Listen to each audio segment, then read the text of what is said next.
Our next speaker, Mayor Francisco Isko Moreno of Magoso, started early in politics and became the youngest ever elected city councilor, the youngest ever elected city vice mayor, and the youngest ever elected as mayor of the city of Manila. He is the 27th mayor of Manila. His vibrant information story has captivated the imagination of many people in the country, business leaders and foreign diplomats alike. U.S. Ambassador Song Kim described him the total rock star. Mayor Isko Moreno served as the Manila Vice Mayor for 9 years and was already a member of the Sangguniang Pamumunsod while he was only 23 years old. Mayor Isko finished his 3 terms as councilor. Despite his humble beginnings, Mayor Isko pursued and nourished his unwavering passion for learning. Not only he reads books, especially about great world leaders, but also appreciates the value of think tanks. In 2012, Mayor Isko attended the Executive Education Program of John F. Kennedy School of Government in Harvard University. A year later, he finished the Emerging Leaders Executive Program in the same university. In the same year, Mayor Isko completed the Oxford Strategic Leadership Program in SAID Business School, University of Oxford. He is also a product of an executive education program of the UP National College of Public Administration and Governance. Mayor Isko Moreno received his Doctor of Humanities on Community Development degree from the Pamantasan ng Lungsod ng Manila in the year 2014. A fitting recognition of his 18 years of community service while serving Manila as city councilor and vice mayor. With his background, he was appointed by President Rodrigo Duterte as Undersecretary for Special Projects of the Department of Social Welfare and Development. Prior to this, Mayor Isko Moreno was appointed by President Duterte as Chairman and President of the North Rail Corporation. Mayor Isko studied law at the Arellano University School of Law. 3 years after graduating from International Academy of Management and Economics with a degree in Bachelor of Science in Business Administration. Some of the prestigious awards and recognitions he received include the Most Outstanding Filipino in the Field of Public Service Award from Gawad America Foundation, an institution based in Hollywood, California, USA, and as one of the top 10 men who matter by People Asia magazine. Ladies and gentlemen, it is my distinct honor to present to you the man who grew up in the slums in Tondo and who is now tasked to rebuild the capital city of the country, the Honorable Francis Isko Moreno Dumagoso, the Mayor of Manila.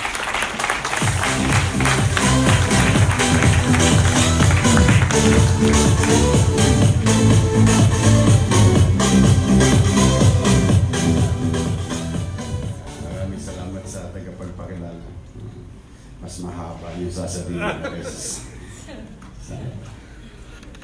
well, to our distinguished guests, especially teka nawawala yung kodigo ko.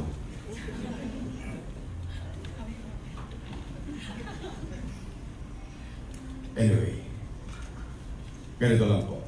Una, maraming salamat sa inyo. I think you've been here since 9 a.m. And I'm happy to hear some data, analysis, studies of different sectors and different government agencies. I'm happy to know that there are a lot of people who are really concerned about the environment. And in fact, just so you know, with regard to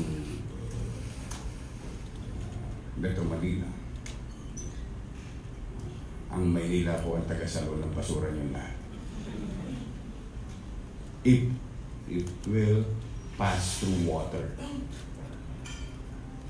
everything will end up to Manila. There was some not all, misconception about dumi ng Maynila. Yes, marami ang Maynila, no question. But I think it's high time also for you to know, and especially with my colleagues in other cities, malaking portion nun sa amin lang napupunta. Ito masakit. So that you'll have geographical vision. You may have all the data in these studies and everything. Habang binabambo kami ng basura galing sa tubig from the eastern part, binabambo rin kami ng basura from the western part. As you can see, Manila Bay is Cove Bay. Water's coming in from, anong tawag nila doon sa tubig na yun? Yung dagat. Ang dami ng pangalan ng dagat na yun. Dito sa West Philippine Sea.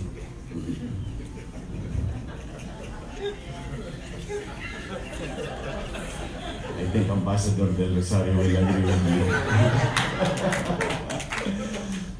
There's so many names and names and names. But that's not the topic. The topic is nature. Now, nature will dictate, and I think logic will dictate among right minds. So after we catch all those debris from the east part of Metro, binabambo rin kami ng basura ng Batangas, Laguna, Cavite, Las Piñas. Same thing with Bataan, Pampanga, Bulacan, and portion of Malabon na Botas. Kasi po yung Maynila, nasa tumbok. Yung alon, lahat papasok sa amin. Kaya makikita niyo yung bagyo. Pag bagyo, makikita niyo ang basura ng Manila Bay, portion of Manila, not the entire Bay, portion of it. Sa amin sasalo, sa likod ng Embahada ng Estados Unidos at saka ng Manila Yacht Club. And there's one good thing about this situation. You may have all this specialty and PhD on environmental protection. Ako po may specialty, more than PhD, sa paghakot sa basura. So I understand garbage, and I know where it came from. So now, having this type of geographical challenge, as Manila, talagang you will see more often na talagang dagsa yung basura sa Manila. But don't get us wrong. Nilagay ko lang yung konsepto ninyo para magkaroon kayo ng idea. Ito ang biggest challenge namin. Plus the fact that Manila is surrounded by creeks and rivers, bukod sa basin. Plus, isang malaking challenge talaga namin is ISF na nakatira sa tabing ilog. And I'm happy with the national government approach with regard to informal settlers and clearing and giving easement. And I'm happy with Unilever. Sila ay isa sa mga pabrika namin na matitino sa lungsod ng Manila. They're doing very good. We want them to stay because they're taking care of the portion of that creek in Santibanez land. There's an old railroad in the back of Unilever. So, yan po mga kaibigan, mga kababayan. Araw-araw na ginawa ng Diyos. That's why, sino nagsabi kanina about mindset? You, Dr. Engineer Ludwig. Yes, yun ang ginagambol namin. I mean, pinupuhunan namin yun to change the mindset of our people on how to keep their garbage sa tamang sisiglan. I think, while I'm happy that manufacturing companies are addressing some adapting some scientific discovery about what you call that biodegradable plastic.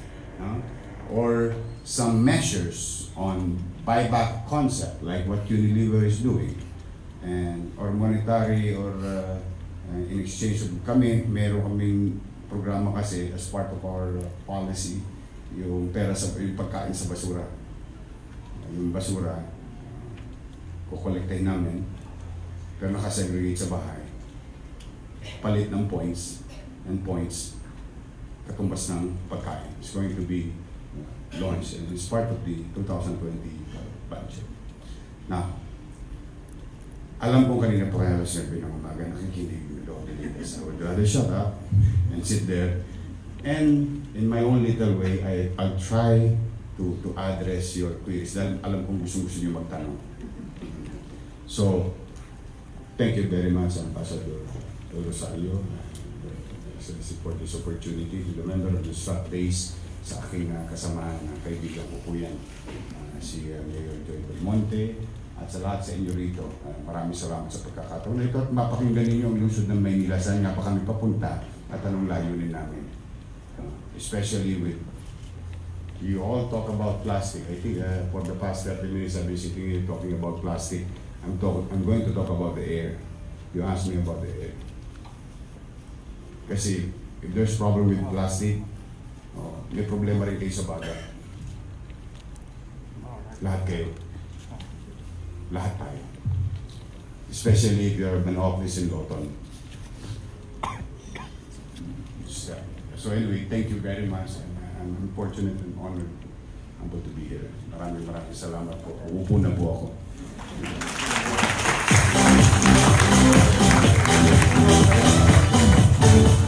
We'd like to call on our panelists for this session.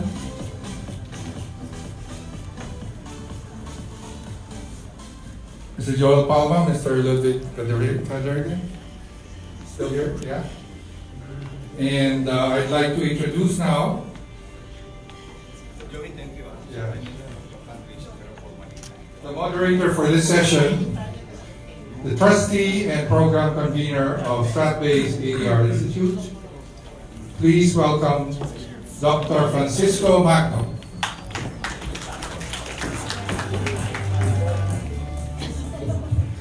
Good afternoon. So now we realize the power of the environmental adage, think global, act local. So what we now have are distinguished panelists who are in the thick of action.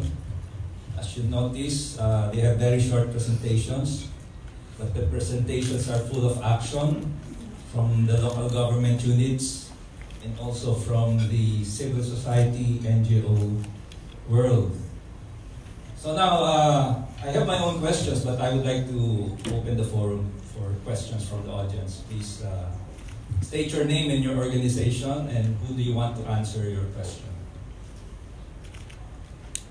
There are microphones. Our good friend Nonoy.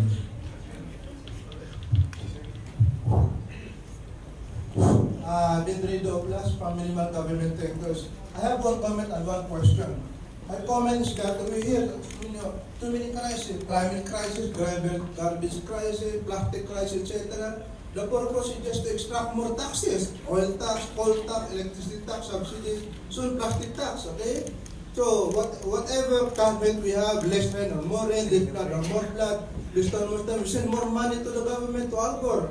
We donate more money to Greenpeace and World Wildlife Fund. So I think that it's not a good model. If you look at climate change, for the past purpose, we have climate change, warming, cooling, just a comment. My question is for Mayor Isko. And I think that the R2 reclamation, it was solid waste before. It was an ugly mountain of garbage, then it became a real estate project. So my question is, why don't you get some of the solid waste and use it for land reclamation? China is stealing land from buying many land just to have land reclamation in the ocean. Maybe you can expand Manila by having expanded land reclamation using solid waste. Thank you. Thank you. Ano pangalan niyo? Nonoy. Thank you. Una, just to be consistent, if I can turn back time. If I was a mayor then, I will not sign that contract regarding reclamation. But you know, there is what you call also in business, stability and certainty, especially when there's change of administration. You really have to respect contracts. Be careful in addressing this type of contracts entered into by your predecessors. Ako, may pagkilala naman ako sa batas. Kaya, whatever contracts that they have signed with regard to reclamation in Manila, basta ako passive. As long as they will comply with rules and regulations, issuances of the national government, then so be it. But I, for one, will not extend any more further just to have a commercial complex like BGC in the west part of the city, except for, if given a chance, I hope, like in the case of ADI and ICTSI, no? And North Port, no? With regard to Pier 2 and Pier 4, and I've been telling them, if given a chance, reclaim that portion of port to make it a logistical hub so that trucks will not go outside of the port. Like, I was fortunate enough to be sent to Hong Kong port, and I studied, and nagmuni-muni ako, sort of say. Magtataka ka sa Hong Kong, one of the busiest port, pero walang truck sa Hong Kong.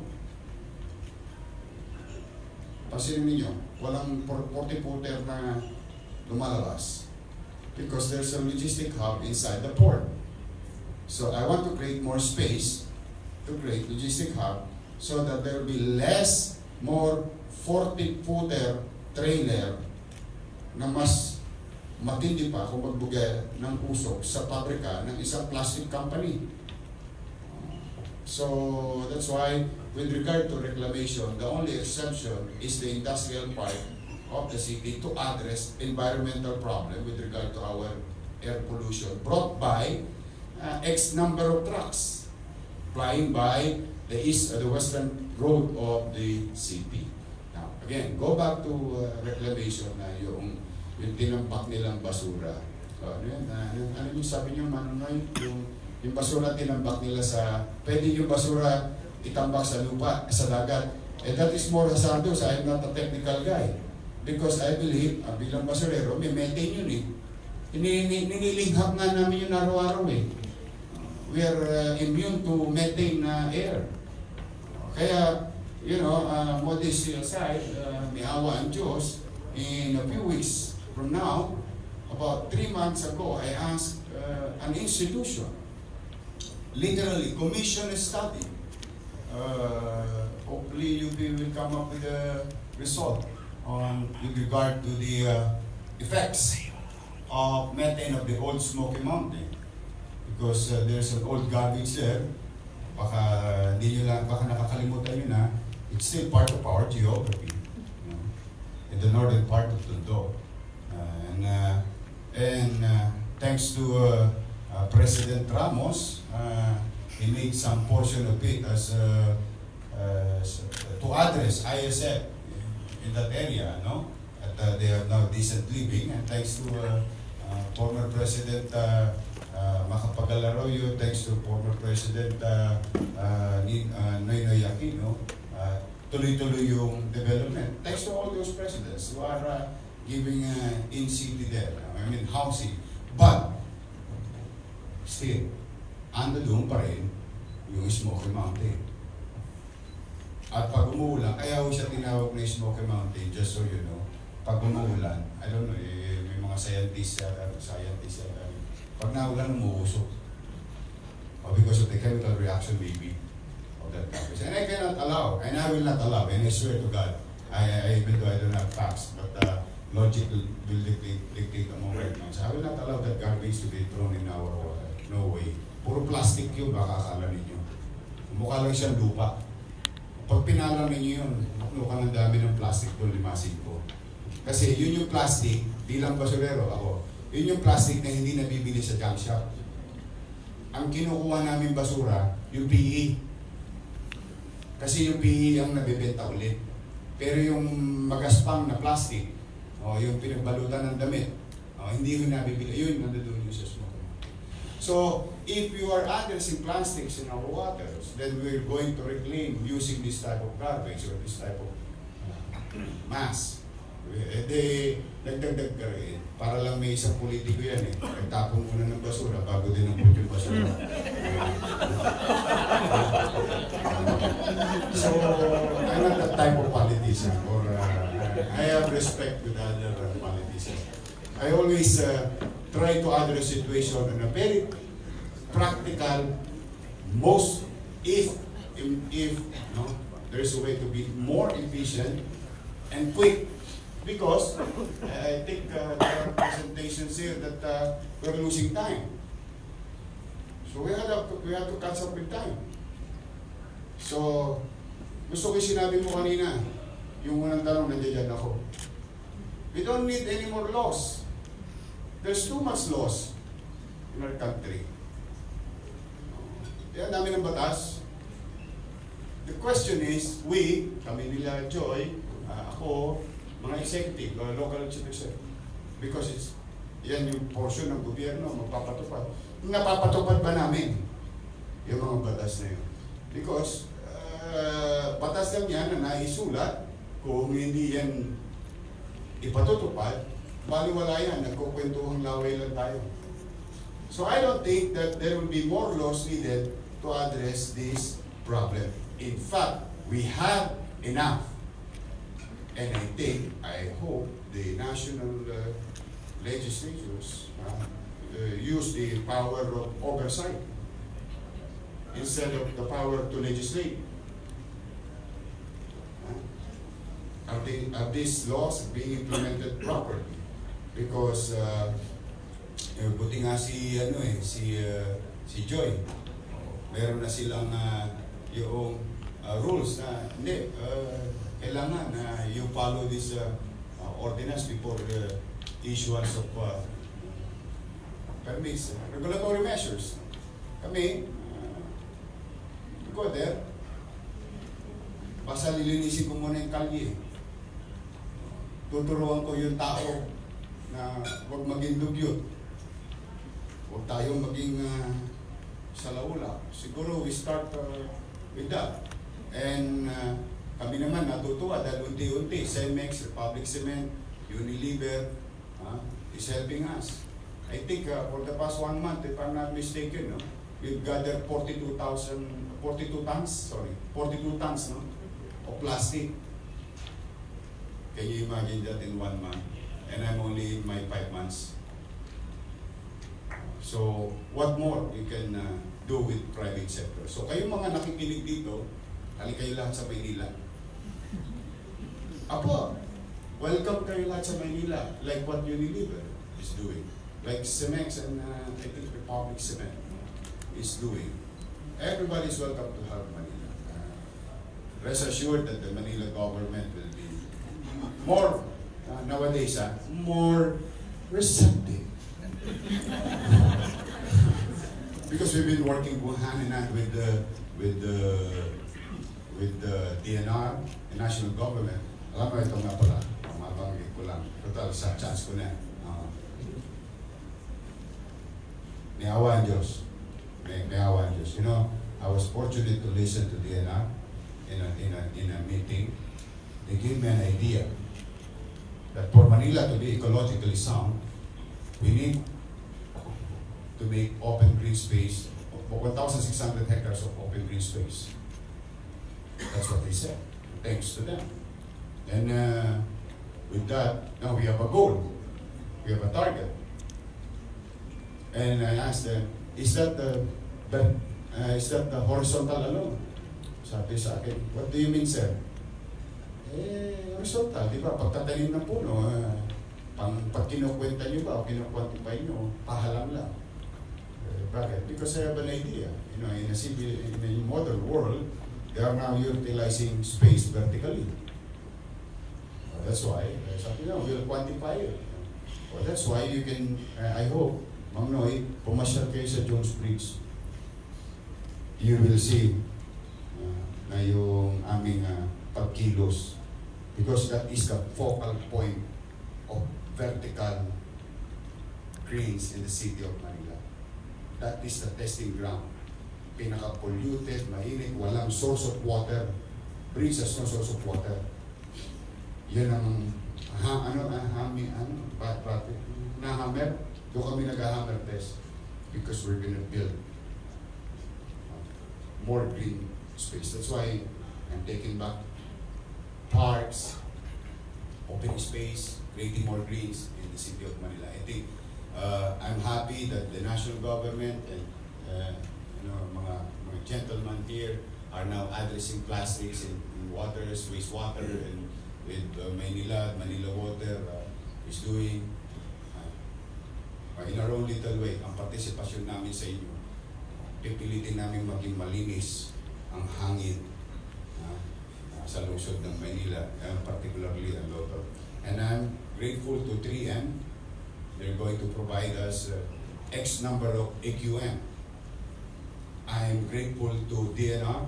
They're going to give us 2 heavy-duty AQM because ang tubig may science na para maging malinis. Simula sa pinakamaruming tubig, dumaan sa science, sa makina, sa dulo, pwede mo nang inumin. So ang tubig, pwedeng i-cure. Pero wala pa ako nakitang pwedeng makina na maglilinis ng hangin sa pangkalahatan. And I think the best way to do it is to create more plants and trees. I think in a long-term process. So, yun lang, pasensya ka na. Talagang I'm not for reclamation. It's just that merong kontrata, itutuloy nila yung reclamation. At sinabi halimbawa ng national government, okay, approve BECC, pinag-aralan, ligtas, hindi makapapamisala sa kapaligiran, then we'll go for it. Other than that, the 5 contracts signed by my predecessor, I don't know why they are now overlapping. They're overlapping among each other, those contracts. Other than that, no more, please. Spare naman ng Manila Bay. Ganda-ganda naman yung dagat namin. Pero talaga bigyan ng dito. Wala. Sayang, papasalamatan ko sila personal. Because you will be surprised on what they did via Rojas Boulevard. Creating a development that will address dirty water, makina o yung ginawa nila bago lalabas sa Manila Bay na malinis na tubig. Maraming salamat sa DNR. I think it's going to be finished in a couple of weeks now. May awa ito. So I wish them well and I will support them. So thank you, sir. Thank you, Mayor Isko Moreno. Emphasize that we have so many laws already. We are rich in laws, but perhaps are we poor in implementation, but not with our very active mayors here, or very progressive and very enterprising with a lot of initiatives. So my question is to Mayor Joy Belmonte. You outlined a lot of programs that actually implement existing policies, existing legislation. But I think there is also room for local ordinances because it's customized implementation. So my question to Mayor Joy, how do we monitor the effectiveness of these programs? Because this is also an opportunity to upscale many of the innovations that you're doing to see the proof of concept, the impact. Mayor Joy.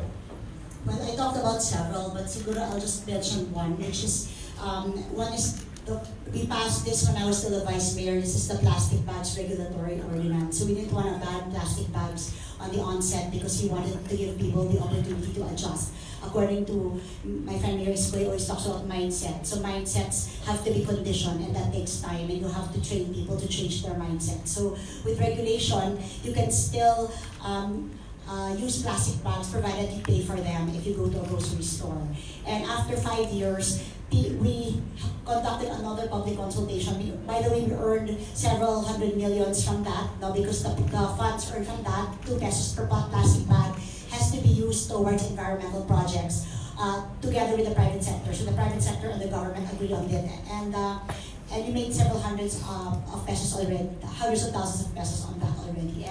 And that was one way of monitoring. We had an audit to go around different malls, etc., and to check on their implementation, and I think that was quite successful. But what was a wonderful thing was when we decided to ban plastic bags altogether, we held 4 public consultations. And at first we were thinking to just increase the cost of the plastic bag from 2 pesos to maybe 10 pesos, as a further deterrent. But all of the malls, all of the establishments, all unanimously said, no, we would like to ban completely. So it came from the people themselves. And I think that when a decision or a policy comes from the people themselves, I think that implementation becomes much easier.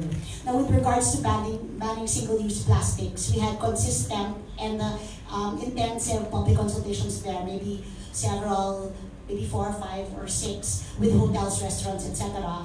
And they agreed that they needed lead time, no? So, kasi that would ban dine-in lang muna. Huwag muna yung take-out. So again, change of mindsets requires some kind of conditioning. So sa dine-in at least, huwag na muna tayong gumamit ng plastic cutlery, huwag tayong gumamit ng plastic na baso, and other disposable materials. Pero sa take-out, pwede pa rin, no? So, yun, may unanimous agreement na rin dun sa lahat ng mga stakeholders na kinonsult namin. So I think that, to answer your question, I think that we cannot take away public consultations, and I think that every time there is a public consultation, you must take into consideration all the comments of the